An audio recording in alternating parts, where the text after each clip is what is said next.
All right, there we go. Let's get our Facebook groups joined in here. Almost took us to the Colts channel. That would be interesting. But maybe one of these days. We got boom and boom. All right, all right, all right. Welcome in. It is Tuesday evening, the 4th. We are Super Bowl week once again. The interviews were today. And I'm very envious. You know, there's got to be just kind of old for those Kansas City guys. Let somebody else have a chance at this point. Carl, before we even get it kicked off, before we even say hello to everybody in here, Super Bowl thoughts, predictions, how's it going to play out? I mean, it's hard for me to get too excited, obviously, with the Chiefs being in there for a third time in a row. And Eagles really don't care about them either a whole lot. So, I mean, it's one of those Super Bowls. I'll probably watch it. I mean, I live in Chiefs area, so I got a lot of Chiefs people around me, and they're like, hey, aren't you excited about this? We should have a huge party. You want to put it together? I'm like, why would I put a party together for the Chiefs? Because you love football. I'm like, I love football. I don't love the Chiefs. I'm not going to throw them a party. And so, no, I think it's going to be a pretty good game. I mean, I think if there is a team that matches up really well against the Chiefs, I do think the Eagles do well. Just great run team, very consistent defense that's good at every level. You know, so the Chiefs can't find that weakness within that defense and say, hey, that's where we're attacking the entire game. So I think Eagles got a decent chance. David Youngkin does say refs win.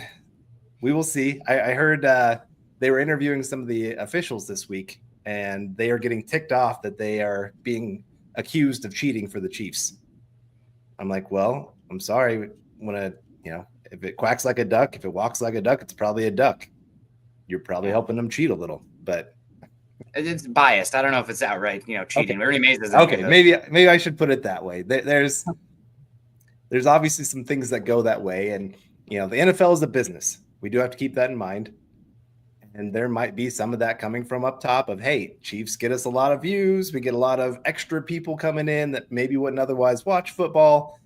I was watching a commercial the other day, and it was a lady came in and she goes, honey, did you know Taylor Swift's team made the Super Bowl? And he's like, please don't call it that. Don't call them that. Yeah, the red team. That's why they're Taylor Swift's. I think they're just getting like the Jordan LeBron treatment at this point, where like a superstar is egregiously crying about something. I was like, well, they're a star, it's got to be, right? They're right. They've seen it. They know what they're doing. So it's very frustrating. I think maybe it's just me setting myself up for disappointment, or setting myself to not be disappointed preemptively. But I think Kansas City pulls it out by some controversial BS. It's going to be something. But Eagles are a more talented team top to bottom. And shout out to Howie Roseman, man. I've always been a advocate for his style of team building. Very heavy on the defensive and offensive lines with, some wide receivers and cornerbacks supplemented in there. But really just, those positions of value, stacking them. You have two good defensive tackles there, Jordan Taylor. You still have, I think, Fletcher Cox at that point. Guess what we do? We take Jalen Carter, right? We just keep like stacking the trenches there. So I always like what Howie Roseman's done. Also, I'm very happy to see this Saquon Barkley Renaissance season because I never sold my Saquon Barkley stock. Always a big fan. People are talking about Derrick Henry and stuff. I'm like, I think Saquon's more talented. Christian McCaffrey and stuff. I'm like, I think Saquon's more talented. Granted, again, we talked about bias. I got to see Saquon Barkley live at Iowa back in, God, what year would have that been? 2017, I think. Yep. And I've never seen anything like it. I mean, he was just unbelievable. At 240 pounds, he's unbelievable. So my heart says Eagles, my brain, and not getting let down says Chiefs, but America loses. That's my big takeaway. We all lose. I was thinking about the matchups. Like, what are the two matchups that'd be? Are there any matchups worse than this? Like Chiefs Cowboys would have been more annoying, and being out here, Chiefs Seahawks would have been more annoying because I'm out here in Seattle. But Chiefs Eagles is right up there. I think it's probably top 3 most unpalatable matchups. Yeah, I'm trying to think of any other matchup that would have been worse. Yeah, I can't think of any. I mean, like I said, Cowboys, maybe just because they're fans, for the idea of them getting into the Super Bowl would have been, unbelievably annoying. They haven't done anything, and their fans are still annoying, thinking that they're Super Bowl champs every year. Yeah. So yeah, I can't think of a worse matchup than this one. Eagles, especially with their coach, is kind of an annoying guy. Mm-hmm. But like I said, they built the team the right way. I was listening to Chris Sims talk earlier about him. He said they run 12 plays on offense. That's it. But they are so good at those 12 plays. They just dare people like, we're better than you. We're more talented than you. Stop it. And people can't stop it. So got to give it to them that they have done so well rebuilding that team year after year to be at the top like this. Yeah, I mean, from the Carson Wentz, Nick Foles iteration with, who was the Peterson? Now you got not Steichen, Sirianni getting the second chance there. Yeah, it's going to be an interesting one. I think it's kind of hard. Like you look at like the Chiefs, the Ravens, the Bills. It's like, how do we replicate that team build? Oh, just have a top 3 quarterback in the NFL and a future first ballot Hall of Famer. Okay, cool. Great. Thank you. Thanks for the advice. But I think the little bit more replicable plan building would be what the 49ers have done and what the Eagles have done here. And 49ers dip a bit this season, but the infrastructure around it, I think, is still stable and always stable coming in here. Good infrastructure. Papa Bear, David Mickelrath coming in, $5 saying, good evening, Broncos country. Let's go, Bo. I would take Cooper Kupp only if the price was right. Well, what is the price being right, David? We're going to get into that today. Of course, Cooper Kupp's obviously put out a statement yesterday, 2 days ago, that he's saying goodbye to LA, the Rams. Picture of him and his spouse hugging after winning the Super Bowl and that incredible defeat of the Bengals. That was a fun game for sure. And he's coming off that triple crown that season too, I believe. It was either that year or the year before, where he led the NFL in receptions, yards, and receiving touchdowns. So Jamar Chase might have done that this season too, man. Some pretty fun receivers. But since then, stats not as good. Injuries have been piled up. David Youngkin coming in, $4.99, says, evening, guys. Put on your general manager and coaching hat. Which player would you guys get at 20? Gosh, David, it's an impossible question because, like, who knows how the board falls? Is somebody going to be an idiot and get, like, a DUI? Is a medical going to come out for somebody? You know, like, there's, like, things like that where it's just, like, I don't know. We haven't seen what free agency looks like yet. I mean, gosh, I think right now I'm hoping for Ashton Genty. I know that that's crazy for Nick Kendall to say. If me 5 years ago would have been shook by that, but I also said back when Christian McCaffrey's in the draft, like trading up for him into the top 10, I don't think I do. But if he's there at 20, sure, like that's fine. That's I value a guy that good at that spot. I feel that way about Genty. I don't think he's as good as McCaffrey was coming out, but he's damn good. So Genty at 20, I think, is my hope. I don't know. I just think that there's enough teams that could use a guy like that in front of Denver that we'll see. But I'll believe for now. We'll say Ashton Genty. So, I mean, I'd have to rank some guys here. Like I said, Genty would have to be at the top, but the odds of him getting to 20, pretty slim at this point. How many big people are mocking him down there? I mean, it's like a lot. It's been a lot since the Senior Bowl. Like, I think there's a chance there. Like Tyler Warren, put that one in a box, kiss it, blow it away. Like that. I don't think that one's happening, but I think there's a chance for Genty. Sorry to interrupt, but It's just like there's momentum there, I think. Yeah. I really like Colston Loveland just because I think he is such an incredible fit with Sean Payton. I think he is smooth as a runner, as a route runner. He's smart. He understands coverages that are being thrown at him. He's coming from a system that does well at producing guys that produce early in their careers. And I think he'd be a great weapon for Bo Nix over the middle of the field. So I think that would be one that would be up there for me. I'm sure we'll talk a lot about defensive line. You were just talking about the Eagles and how they build their team. Adding to that defensive line, I know that wouldn't be the sexy pick that a lot of people would be excited about, but part of the reason the Broncos were successful this year had a great defensive line. You know, those interior guys, Allen, JFM, even DJ Jones, all those guys played out of their minds this year and had a top 5 defense. So I think adding, I think you've maybe talked about him a little bit before of Walter Nolan would be a great one for the Broncos that gives them high potential moving forward. I was talking to somebody earlier about that and they said, well, then who are you getting rid of in the future? And I said, he probably takes over for John Franklin Myers. And it sucks that you're going to have to lose that kind of guy. But if you're paying Zach Allen, you're probably paying another guy, either it's DJ Jones or somebody else this offseason for the position. You can't pay all 3. And so you got to figure out. Yeah, and Malcolm Roach too. So you got to be able to start finding some cheaper options for that defensive line if you want to keep a guy like Zach Allen around for the next few years. So I mean, really, I like would drafting, definitely, to your point, like adding a defensive lineman, it doesn't have to be pick 20, but early makes sense because it's a rotational position and everybody's gone right now. Somebody's going to be signed back, but everybody's gone after next season. So give them that season to kind of, rotate and develop. And year 2, you're off and running and you still keep it a strength. So it's an option. It's an option. Yeah. Always an option too. Michael Ronquillo, good evening. Nick and Carl on Building the Broncos. Go Bo Broncos. Michael, we appreciate you so much coming in here. Never an underdog in this chat, of course, because you're one of the superstars who's always supporting us, and we really do appreciate you for that. And talking about underdog, the best app for your big game party is actually on your phone, and it's called Underdog. Underdog is the best place to cash in on all your takes during the big game, which players are going off and which ones are ice cold. Make your entries in just a few taps.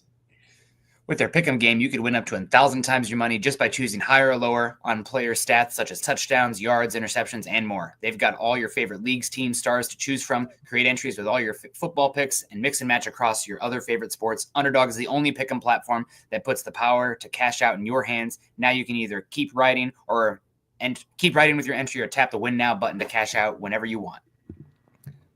I can't tell you how much fun I've had playing Underdog. Download the Underdog app today and use code MHuddle to get up to $1,000 in bonus cash instantly. Again, download the Underdog app today and use our code MHuddle to get up to $1,000 in bonus cash instantly. Must be 18 plus, 19 plus, Alabama, Nebraska, 19 plus in Colorado for some games, 21 plus, Massachusetts and Arizona, and present in a state where Underdog Fantasy operates. Terms apply. Void in Colorado. Concerned with your play, call 1-800-GAMBLER or visit ncpgambling.org. Arizona, 1-800-NEXT-STEP or text next step to 53342. New York, call the 24/7 Hope line at 1-877-8-HOPE-NY or text HOPE-NY. So moving it on here, moving it forward. Shout out to Underdog again. That's M Huddle. We got Pearl Heater in here. Hi, all. Great to see you. Roy Osmond said, well, the Cooper Kupp rumors are coming. Yes, they are. Ernie, great to see you, buddy. I'm the man. Says KC wins. The dynasty comes closer to an end. Everything's coming closer to an end. I'm the man. You're right. The heat death of the universe. No, you're getting way too philosophical. But yeah, or literal. But yeah, I mean, I keep saying that too. It's like Mahomes is another year older at least. Andy Reid is another year closer to retirement. But it's not all doom and gloom. I mean, Denver's closed the gap this season a lot. I mean, we had them on the ropes in Arrowhead. I didn't play. The Broncos had them on the ropes in Arrowhead, and they'll have a chance next season. And Sean Payton made it very clear. I know whatever Schwartz brother is way too much on Twitter was talking about, like being upset with Sean Payton's postseason press conference. I don't know if you saw that whole thing. He's like, oh, how dare you say that players don't care about that? He's like, no, he's setting a message. He's talking about wanting to play a home playoff game. He's talking about we could have beat KC. He's putting a target on them. That's the goal next season. You're coming for KC. Super Bowl, I mean, that's everything secondary to winning the AFC West. So Denver closed the gap this season. We'll see what they can do again next season. A few moves away, a few players already on the team getting better. Could happen for sure. Oh, yeah. I mean, obviously, Bo Nix taking that next step in his growth. Like I said, a few other players, maybe a wide receiver emerges that wasn't there before, getting a tight end running back for this offense that you haven't had on the roster. Defensively, there's a couple guys that you could really see emerge. We're talking about the defensive line of Wazirike. Maybe he finally becomes what all of us hoped when he was drafted. We'll have to see. I'm not completely banking on that one by any means, but then like Jonah Ellis taking another step would be huge for that edge rotation. I would say linebacker, maybe you got somebody that shows up that wasn't there before. Cornerback, Riley Moss takes another step for you and really cements himself as a top 10 cornerback in football. And then you've got a pairing there that no other team could even dream of in the NFL. There's a lot of ways that this team really could take a great step forward. And on top of that, they could spend here in free agency. You know, we're talking about Cooper Kupp as a trade possibility. You and I were talking before the show. There's a decent chance he probably just gets cut outright and you don't have to trade for him. You know, the Rams have talked about we'll take part of the contract. It's still a pretty big contract for a guy that can't play half a season right now. Yeah. And his injuries continue to mount. He's going to be 32 next season, which, I mean, I hate saying that's old because I'm much older than 32. I won't say how much older than 32, but I'm almost at that, over the hill 40 point. not liking that. It's kind of creeping up on me. But still, like for wide receiver, that's getting up there in age, especially when you've got all those injuries. And if you're banking on that guy being your number one wide receiver, I think you're going to be pretty disappointed. Yeah. Well, we'll get into that with Cooper Kupp stuff, maybe even some Myles Garrett talk here. But we got Daniel Berry Sports saying, yo, good to see you. Chase the guy coming in, BTB. Christopher coming in, some Akram Wadley went off. I don't know if I thought it was a low-scoring game, that Iowa-Penn State game, but McSorley threw a touchdown to end the game. That was a bummer. Yeah, people saying Warren over Genty. Don't think be there. Starks is better than Genty, and he can get better value for running back if Henderson drops 52. So, safety's on the table for sure as well. Nick Amanawari from South Carolina. I'm also very interested in Jahdae Barron from Texas, who's played safety. He's played slot. He's played boundary cornerback. And dude is physical and finds the football. So it's just a lot of options right now. But, we'll see. Again, that's who's there going to be there at 20. My hope is they trade down from 20. They don't even pick at 20 and get some extra day 2 capital. Because when I do the mock draft simulators, the guy at pick 20 compared to the guy at pick 36 is about the same. So I'd rather move back and get a few more darts. But, that takes 2 to tango, of course, as well. And yeah, we got a few more Todd coming in here. Not sure Kupp is worth the cost to get him. Cooper Kupp cost to get him. So we'll see about that. Hubert says, hell no to Kupp. Yeah, that's a different, interesting one. Williams says tight end or running back in the draft for sure. I'm hoping the market gets a little bit better in free agency, even before that. The boss man here. Hey, MHH fam. Good to see you, Chad. Hope you're doing well. I see Pearl here also. Good to see you, Pearl. A bunch of change can happen with the combine. And that's also, so these events happening right now. The Super Bowl is obviously happening. But the NFL media and everybody, the NFL world transcends on the location. So right now in New Orleans, a lot of loose lips followed because they were, drinking something a little bit beforehand too. So there's a lot of information that's going to come out this week that we're finding out. A lot of information that's going to come out at the combine as well. These information gatherings, the after hours stuff, not always back room. You can hear stuff, but yeah, we'll find out more and more. And one of the things that's obviously come out with this is Cooper Kupp going to be moving on from the Rams. Obviously, they are looking to trade him. And your initial thoughts on Kupp out of the gate? Obviously, was a pretty amazing receiver for the Rams during their 2019 through 2021 era. He was phenomenal then. But since then, he's had some injuries. That right ankle specifically, he's injured it every single year the last 3 seasons, which caused him to miss times. And his statistical output has dropped precipitously to go with that. So thoughts on Cooper Kupp? Yeah. And reality is he had the one incredible season. He had one other good season, and the rest of them have been injury plagued for his career. So it's that 1 year, I think he's really held on to where people are looking at him going, oh, remember when he went for 1,900 yards and all these touchdowns and was in the talk for MVP of the NFL. And I get it. Like, that was an incredible season, and the talent is there. But you also have to figure, like, these injuries, how much is this zapped of his game? Can you really trust that he can get healthy? And I know a lot of people have been talking, oh, well, look at the Broncos. They've been one of the healthiest teams. Their training staff and their nutrition staff and all of them, I bet they can get one of these guys to become healthy. When it's been the same injury over and over again, I don't think that gets much better just because you get him a little bit better training staff. And I don't think LA has a terrible training staff either. So I think they've been pretty good over there. So I just don't think it's going to be as much bang for your buck as you would like. He's just not going to quite live up to what you would hope for. And the other thing is, I think there's some other wide receivers. I mean, you've talked a lot about him, Chris Godwin. I know he's coming off injury too, but he's a few years younger. And you're trying to figure out, how do we maximize, especially the rookie contract of Bo Nix? How do we help him build? And I'm looking at a guy. I want somebody, if I'm bringing in a wide receiver, that can be here for a few years, that can really build that chemistry. I'm not looking for a 1-year rental. And right now, for me, if I'm looking at Cooper Kupp, I'm saying you're a 1-year rental, and then we'll kind of evaluate after that. So I'm not trading for that.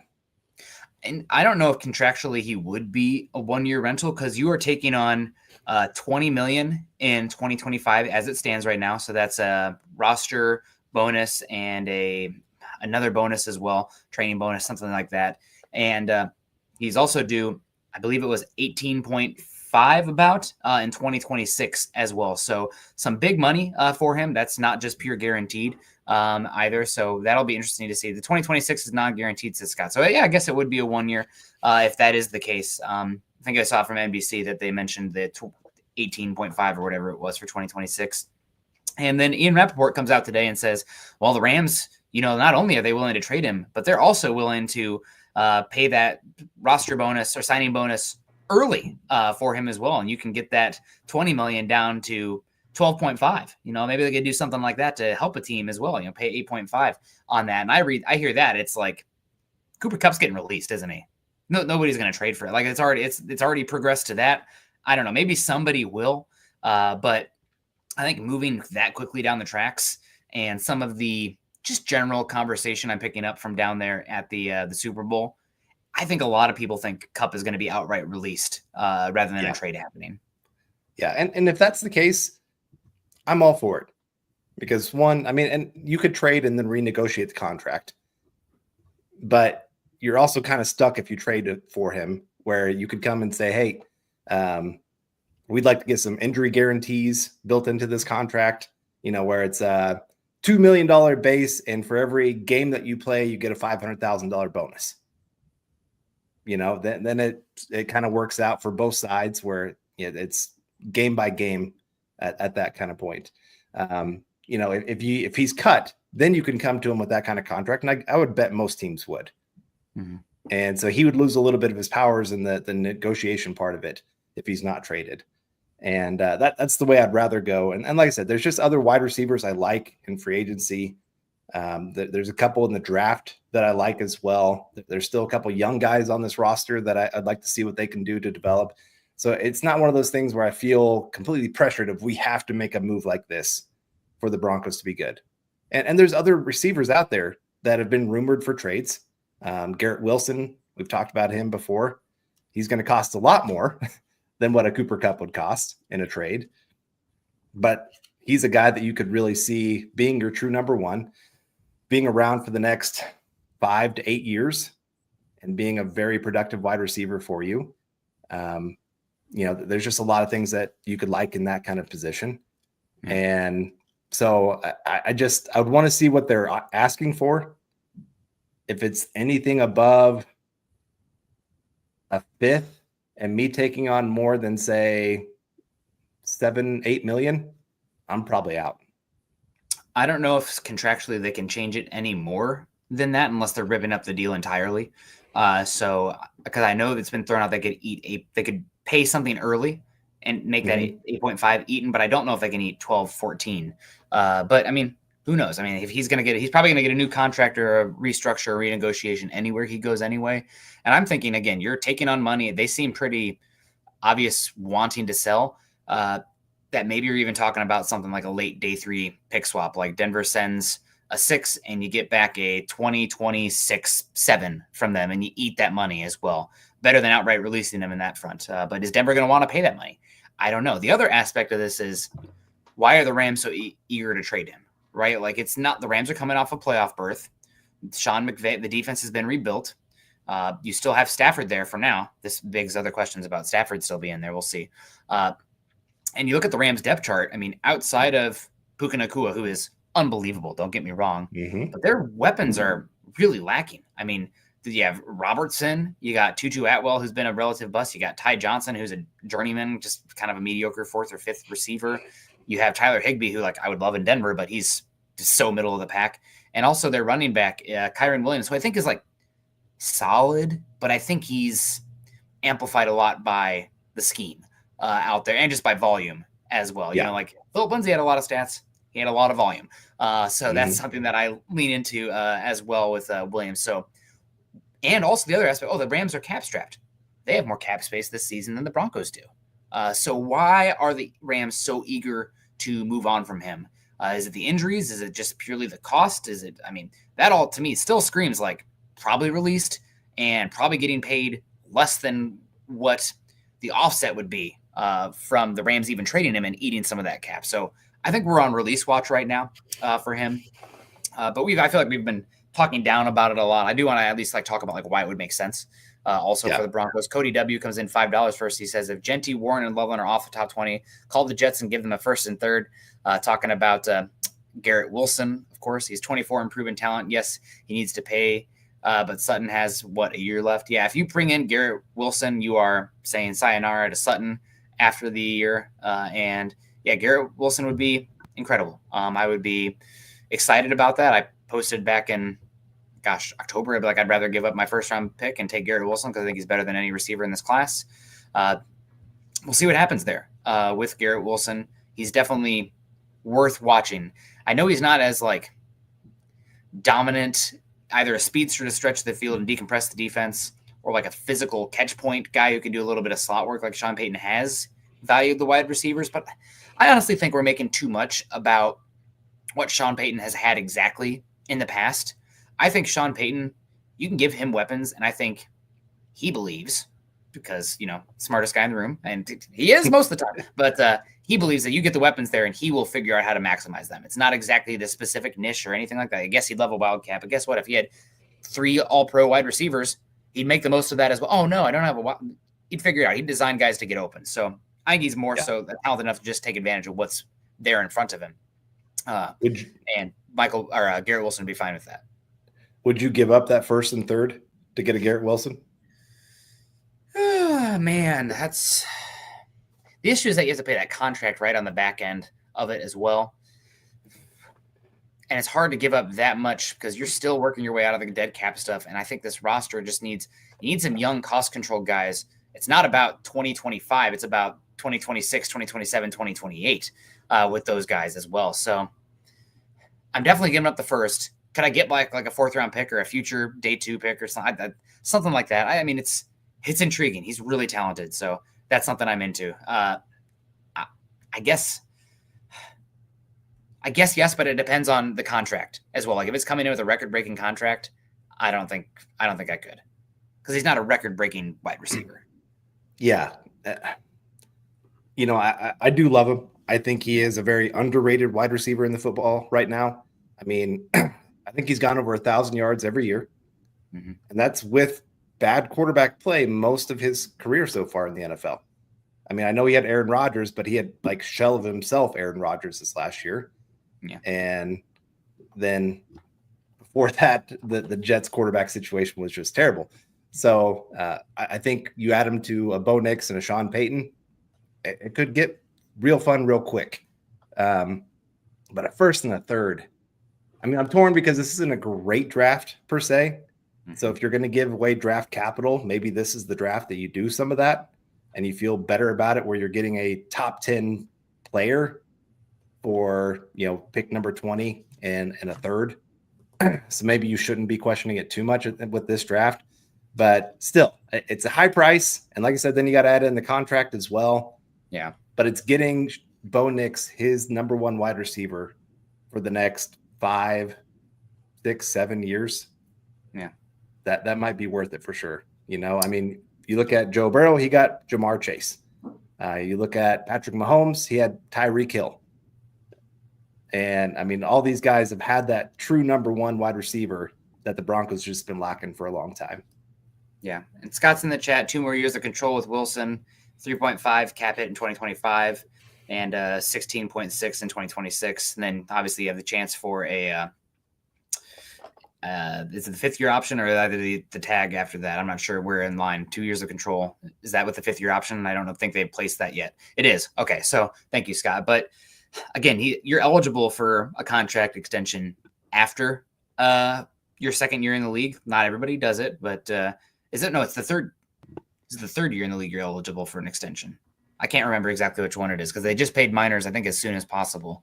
It might be your 3rd year. But either way, I mean, yes, I'm interested. I'm going to be surprised if the Jets trade him. I don't know. We'll see what happens. But yeah, no, Cody, he'd be fantastic. No doubt. George Fox, great pod, guys. Thanks. Denver Broncos for life. Hit the thumbs up. Thank you. Yeah. If not everybody can be a superstar like George Fox, but he could drop a thumbs up on the way in. That'd be great. David Cremello says, do any of you think Caleb Johnson can be an ideal fit for Sean Payton and Bo Nix? Oh man, Caleb Johnson is such an enigma for me for the Broncos. Obviously watched him a lot at Iowa. Big fan. Best running back they've had there in 15 years. He's weird because you have very little data on him as a pass player, whether that be in pass protection or as a receiver. Now he can do some stuff in like the dump off game, right? That's fine. He's got the size to be a good pass protector, but Iowa was so limited in their drop back pass game that there just was not a real sample of that, especially in route with Caleb Johnson. So that's an unknown. Also, he's a little bit more of an ideal fit in a zone scheme. He's got really good feet and vision and pace for that. But again, Denver runs typically more duo, more power stuff. But I think he'd be a good fit. Ideal fit. I think your ideal fits are probably more so. I think Omarion Hampton's an ideal fit. I think Ashton Genty's an anybody fit.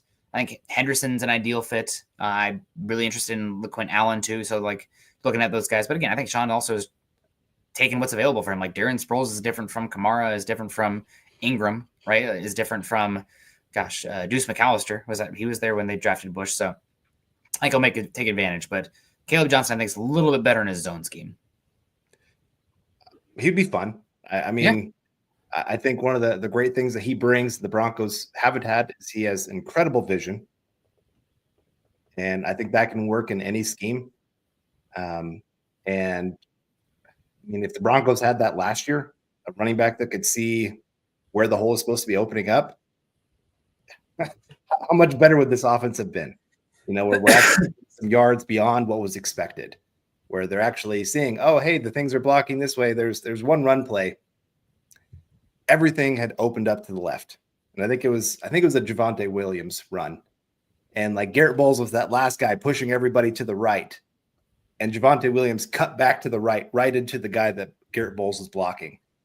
And the Garrett Bowles just kind of stood over Javonte Williams staring at him like, dude, are you serious? Like there was complete, I mean, it's just so open over here. It would have been a 20, 30-yard gain. And instead it turned into a 3-yard play. Yeah. So those kind of things, if you have vision, you can work in zone, you can work in duo, you can work in all of that. So I think he'd be great if the Broncos get him there in the second round. But I think there's a lot of running backs that I really like in this draft that I would feel excited about. And it's also one where I hope the Broncos double up, maybe get a couple different kinds of guys to run in this scheme. I don't think any of the running backs are safe at this point, even Estime. Who didn't go to the playoff game? Estime. He was the guy that was benched or was inactive for the day, which is pretty crazy because they were kind of there at the end of the season trying to get him more opportunities to show he could be the guy for the next season. And adding Caleb Johnson, I'd be all for it at this point. Yeah. One of the many options, Mel Kiper said he has draftable grades on 33 running backs this season. So going to be options for sure. And as you mentioned, maybe taking multiple. That's another reason I'm game to trade back. That doesn't really seem to be the way Sean Payton operates, but we've seen 2 drafts now and he's traded up 3 times. The Riley Moss trade up, the Marvin Mims trade up, and traded up for Troy Franklin as well. I don't recall trade backs, but we've also had some player trades. Denver traded for Adam Troutman. They traded for John Franklin Myers. So, we'll see how it plays out. There's definitely some moving and grooving going on there. But back to Cooper Kupp. DraftKings, not a sponsor of the show, but they released DraftKings Sportsbook released the odds for Cooper Kupp's next landing spot. And they actually have the Broncos tied for third in those odds. So at plus 600, I think it's kind of a wide net right now. And as we talked about the information machine at the Super Bowl, watch those odds change probably drastically following the Super Bowl. And if it drags out that long, the combine as well as more information is gathered. But right now, Denver's sitting there at plus 600, tied with 3 other teams. They're the only teams they are behind at plus 500. So not great odds either, not a big difference. But you have the Steelers and the Bengals sitting there. So that's who DraftKings says are the favorites. But Denver's sitting there at plus 600 with the Commanders, with the Chargers, I believe, as well. And one more team. But what are your thoughts on the odds there for Cooper Kupp? I mean, it makes sense. Everybody knows the Broncos are looking to add more weapons to this offense. Now, I mean, that's running back, tight end, wide receiver. They're looking to add to probably all 3 of those at this point. Mm-hmm. And it would be good to add a veteran, I think. I think the Broncos have enough of I'm not saying don't draft one. I'm just saying that you've got some young talent that you're hoping maybe can become something. You probably need another veteran in the room with Cortland Sutton. just to really take this group to the next level.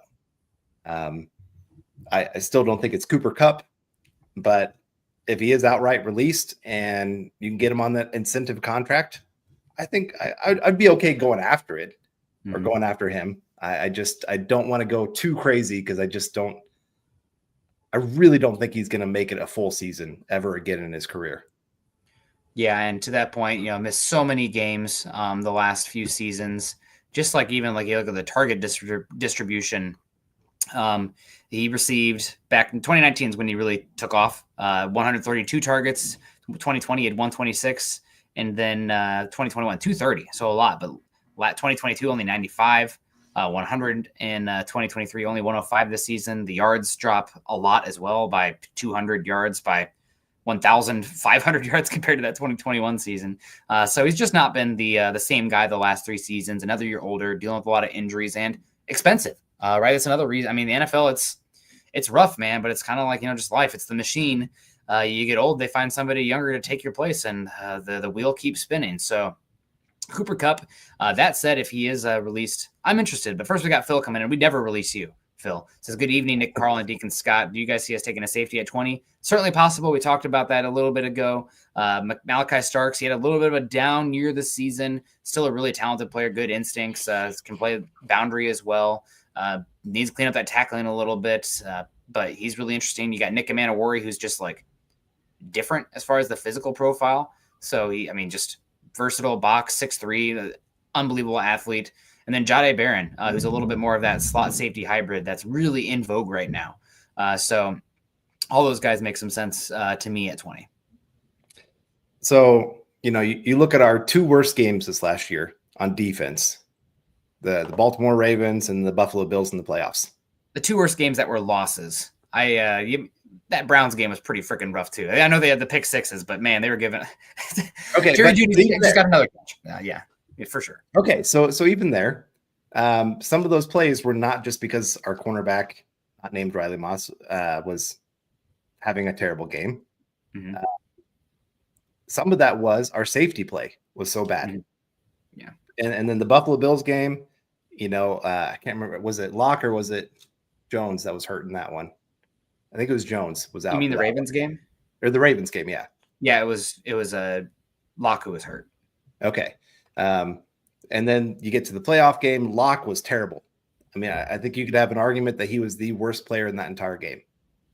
The Bills came into that game going, we're going to pick on this guy. And we're going to win because he's not going to be able to hold up. He's so hit and miss. He has some incredible highlight plays. Like I remember 2 seasons ago, we were at the meet and greet against the Green Bay Packers, and he had the game-sealing interception. About every 3 games, he will have a play like that makes you go, look at this guy. He is so awesome. He just comes up in big moments. Mm-hmm. And then those other 2 games, you're going, where the heck are you, dude? Like, you just look like you're completely lost on the field. So you definitely need an upgrade at safety. If I was looking into the offseason right now, I'd probably be looking towards free agency for that position. I think there's a lot of really good safeties hitting the market this year. We don't know who's going to get re-signed and those kind of things, but I still think there's going to be a few that hit the market. I don't think it's going to cost you an arm and a leg to get an upgrade over Locke. And so I would definitely be heading that direction, but I also wouldn't be mad if you went into the draft and then said, okay, let's get one here too. Mm-hmm. Because Jones is still not a long-term solution quite yet. He's good. I don't want to take anything away from him, but and it wouldn't be bad if you could find a safety that can also help you in the slot position. Yeah. So I think there's a good way that you can mix those guys up. Yeah, they really do. They don't have to. They have to make some moves, but there's a number of options that are available to them. Safety, upgrading Locke is definitely one. They have to address linebacker as well, and they need to probably look into another log on the fire on the defensive line and tight end, wide receiver, running back. So, they got avenues to do so too. Once you get past pick 20, probably all those, darts you throw are either not going to hit or they're probably going to be return on investment year 2, year 3. So, I wouldn't expect other than running back's a little different because it's pretty much, you draft them and they're good to go. One reason that estimate I'd be a little bit skeptical of going forward, not as much of a learning curve. But yeah, they need to figure out what they can before the draft to make sure that they can go into the draft as holistic and open-minded as possible. There'll still be people screaming one position or the other, but that's just good process. And bringing it back, Cooper Kupp, adding Cooper Kupp to this team again. If he hits free agency or it's cheap and the Rams need a lot of money for him, he's maybe you're not gonna get probably a full season of him, as you mentioned, and he's probably 80% of the Cooper Kupp he was. But still, I think he fits a pretty good role in this offense. You are looking for somebody who can fill in a little bit of he plays the majority of his snaps in the slot. And Denver right now, they have a slot in Marvin Mims, but he's a little bit more gadget-esque, right? Like they'll use him a lot in pre-snap motion, get him free release. He'll play wide and then move into the backfield before the snap. Just trying to find creative ways to get him the football. He's not necessarily a set and forget slot by any means. You also had a lot of slot reps this last season from Lil Jordan Humphrey. Why is that? Lil Jordan Humphrey so bad? Blocks his butt off. And that matters. If you're going to run screen game as much as Denver does, wide receivers better block. So Cooper Kupp would come in. He'd offer slot ability, a lot of a safety valve for Bo Nix, and he'd bring some blocking as well. And I just love the smarts that he has, playing a lot of those option routes with Sean McVay these last few seasons. They're not going to fool him with anything. He's going to probably help Bo Nix along too. It's not just on the field, but like in the meeting rooms as well, in the film room, being like, okay, you see this is match quarters here. I'm going to run this select route a little different from my cover 2 route here when you have those option routes. So again, I think I don't think it has such a huge high ceiling for the room. Like you're not going to get Cooper Kupp of old, but just to add a veteran option in an area where the Broncos looking for value, blocking ability, just a little bit more of a safety blanket, that's fine. You're not going to get the explosives anymore. You're going to miss them to some games. But I think he would give a pretty good option to the room and just raise the floor of the room all around. Yeah, I mean, this last year, he was on pace. If he played a 17-game season, he would have had over 1,000 yards. So, I mean, it's not like he's completely gone. It's not, like I said, you're getting maybe 80%. 80% is still a pretty darn good receiver in today's NFL. And having a guy you can trust on the field to be in the right place, right time, part of why the offense was so up and down this last year is because some of the young receivers, you couldn't trust them to always be in the right spot. Vele, I think it was in that Chiefs game when he scored his touchdown.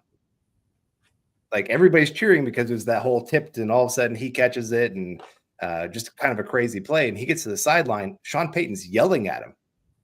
And you're kind of going, dude, he just scored a touchdown. Well, the reason he's yelling at him is he's going, you ran the wrong route. Like, yeah, it's great that you got lucky, but it sucks that we can't trust you to run the right route. Mm-hmm. And that's just going to come with a lot of young guys where if you get a veteran that's been in the league for a long time, knows the nuances, becomes that really trusted guy. When I need a catch, he's going to be where he needs to be. That would be great for Bo Nix. And talking about great, we got Ralph coming in with some stars. Thank you very much. Love the picture there with the sunset in the background and saying thank you guys for the off-season grind. Hey, thank you. You make this possible. Mm-hmm. And we love this. Like it's not a grind for us. Sometimes the season has been a grind more than the off-season. This year it wasn't, just because the team was winning. Mm-hmm. But years past, it's been more of a grind. So excited for you guys to stick around with us and get to talk about all the things of how we can take this team, like I said, from getting to the playoffs to winning the AFC West, getting that home game in Denver again, and having that talk of, hey, are the Broncos a Super Bowl contender? That's going to be a great thing to start talking about. And this offseason could be one of those that really takes them to that whole nother level. If you have another offseason like you did this last year, there's no telling where this team could go. Yeah, without a doubt. We got Julian comes says reading some comments above. I think the weakness of our defense is the defensive line. I also think the offense underperformed with a poor run game, didn't give the defense any advantages. I mean, I wouldn't say the defensive line was a weakness by any means. Zach Allen was one of the best 5 interior defensive linemen in football, and you had depth, you had waves. The issue is that they're getting older, and just it's the turn of the NFL. You got to get younger, more cost controlled, and just keep fanning those flames on that area. I would say as far as like a single game or single season perspective, though, the Denver's issue is more so the linebackers were terrible, and Locke was a little bit of a issue as well. And also, once Moss was injured, he was never the same coming back off of that, and that kind of changed dynamic a lot too. But as far as the offense goes, I mean, they try to play complementary football. The issue with Denver was that now they didn't give up a lot of like back-breaking per drive plays. Like Bo Nix really good at not taking sacks. After that first start of the season, the interceptions dropped a lot. So they did a good job at avoiding the fatals, as we'll call them here. But Denver also, they just were not very good at holding on to the football either. They were number 1 in the NFL at the 3-and-out rate, which is obviously not something you want. You want to possess the football and at least get a first down to give the defense a breath. And the running game, I think the run blocking was average, maybe slightly above average, but the running backs were pretty dreadful. And that's not all on the running backs. Again, the center could have been better. Tight end and wide receiver blocking, not always the best out there. I know some of us like those rookie wide receivers, but don't watch them for the blocking. Even though one of them is bigger, I don't think his blocking is very good. But areas you can definitely improve upon for sure. And that's something else I like about Cooper Kupp is Sean McVay he's one of the people who innovated the NFL where it's at right now, as far as 11 personnel functioning as 12 personnel, where it's like, okay, why am I going to play a glorified tight end that's like plays like a wide receiver, but can't block like a tight end, when I can like find a wide receiver who blocks just as well and is actually can do wide receiver things. And we stay in 11 personnel no matter what. And that's a lot of what they did with Cooper Kupp. So again, he's not what he was. It's not just not getting open at the same rate, but like his yards after catch ability dropped a lot as well, which is typically a pretty good indicator of athleticism in the open field. I mean, looking at his yak, his 2021 season, he had 1,000 yards of yak. That's unbelievable. 2022, only 419. Then 2023, 336, and then 278 last season. The yak per reception dropped from like mid 5.5 to 3.8. So a lot of those athletic numbers, the after catch stuff, scary for him going forward. Just a bad trend. But again, he's relatively cheap. He makes sense for Denver. I just don't expect Cooper Kupp to come in and be a number 1. He can be one of the bevy of options in a pass game, but at this point, he's more of probably a low end, middle of the pack too. Like if both were available, Cortland Sutton's getting picked over Cooper Kupp without a doubt. Cortland Sutton's a better receiver than Cooper Kupp right now, but he still would be a nice option for Denver. Yeah, I still am. I'm torn on this one when I've got other options. It's if I don't think Godwin or Higgins are going to be available. You don't think I don't think Godwin or Higgins hit the market. You're probably right. But even there, I'm probably trying to look to get a little bit younger veteran if I'm going that direction for the wide receiver position. The wide receiver market, this is where it's hard because every year I'm like, oh, this guy is going to probably make about this. And then he gets like 5 million more per year than what I ever thought he would get. Teams just go crazy. And with there not being those top end guys, I mean, T. Higgins, I guess you could call him a number 1. How much is he going to get? And you might be right. He might not get out of Cincinnati at this point. I know Joe Burrow kind of put that challenge out there, like, get me my guy. He will be staying here, and we'll have to see how much Joe Burrow has power within that system. But I just, with Kupp, like I said, I just want a guy that I can trust to be on the field. And if he's going to miss half the season, even if you pay him, like minimum level money, it still hurts your team. Because then you have to make all these adjustments because he's out. Yep. I think it raises the floor of the room and it gives you options in the draft where you have at least some choices. Like that does not keep you from going wide receiver with the first pick, but it also doesn't mean that if you don't go wide receiver with your first 2 picks, like we don't love our room. So again, raises the floor, gives you options. I know some fans say don't entertain it at all. Some fans are over the moon about it. He's not really a true needle mover at this point, right? Otherwise, the Rams wouldn't be trading him. Kind of talked about that earlier. But again, he can help round out the room. And I think just for like what it takes to be in a good offense and the demands of that with, an overall young team in Bo Nix, I think there is amplification of the players and the youth in Bo Nix specifically that could help a lot. I mean, not to be cliche, but kind of a coach on the field at this point with his experience and fresh ideas. I mean, if right now this year the flavor of the year is Sean Payton's offense, but the last 4 or 5 years it's been anybody who's McVay's touched we want to get a hold of it. Shanahan too, but even more so McVay. So again, I don't think there's more than just the on the field, but again, I don't think it can be overly expensive at the end of the day. I don't think he's not a special player anymore. And that's the reality of when you hit that 30-year-old mark for a lot of guys, receivers, and he's going to be 32 with 3 years in a row of a right ankle injury. It's not great. Yeah. I mean, the nice thing is if you do get him, teams have to respect that he's on the field because he has been a number one wide receiver. And like I said, he can do things still on the field that some other guys can't do.